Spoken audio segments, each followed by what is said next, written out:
Can you imagine having the 7 wonders of the world all in one place, right in the middle of a shopping center in Columbus, Ohio?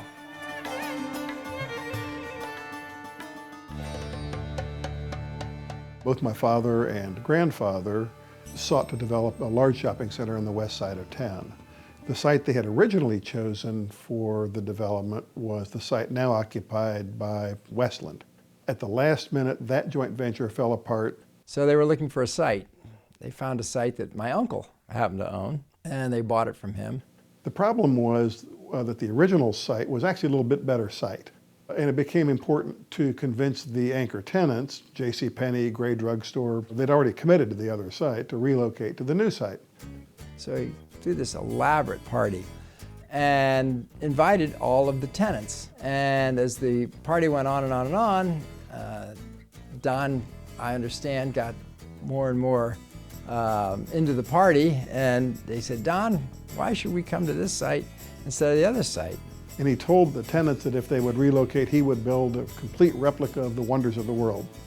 And he wasn't that much of a drinking man, but he may have had a few cocktails, and whatever it was, he sort of got ahead of himself a little bit in terms of promoting what he would do to encourage them to go to the new site. And people had signed up. They had agreed to come. So they had to produce. They had to live up to what he'd said and produce the 7 wonders of the world. And being a man of his word, he sought to develop the Walk of Wonders. So they went out and they picked their own 7 wonders of the world, and the wonders of the world cost as much as the shopping center itself to build. This was a really gutsy move. And when you double the cost of building a center, then to try to make the economics work out on it, Walk of Wonders really had to generate a tremendous amount of traffic.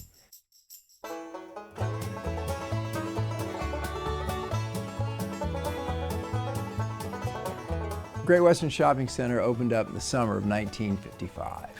They had invited everybody to this opening. There were county commissioners, there were tenants, there were officials from the city.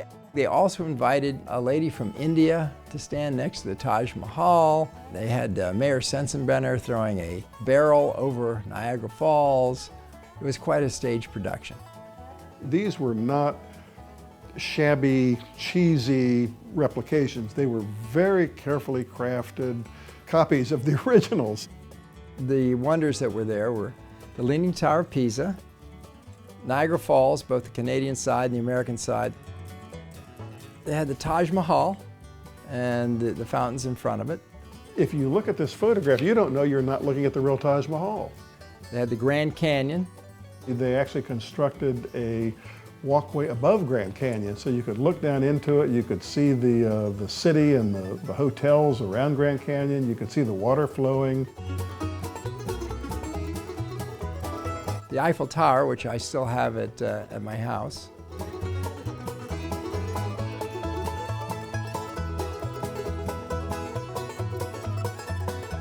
They had the pyramids and the Sphinx.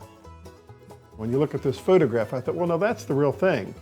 And it isn't. That's a photograph taken from ground level looking at the Walk of Wonders.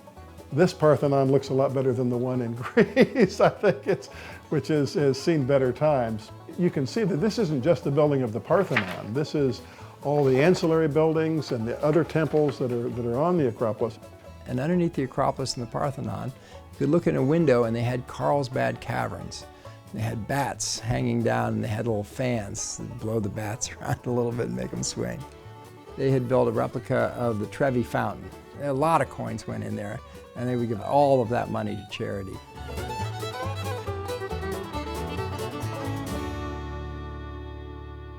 You got to remember, this is 1954-55. This is before Disneyland opened up. So there was no place quite like this that had replicas and things like that. This is right at the time of the 707. So at this time, if they wanted to go to Europe and see any of this stuff, it was by steamship. As a school child, I was 7 or 8 years old, and I remember school buses full of children would take day trips to visit this. It was truly a wonderful educational asset to the Columbus community. It became, at night, a real security problem and a hazard. because of people climbing all over it. As the years went by, it deteriorated. The Ohio State fraternity boys would show up and they would pour detergent in Niagara Falls, and that constantly caused the need to maintain it. I think it lasted almost 10 years. This was absolutely one of a kind. I've never heard of anything like it before or after, and this was really unique.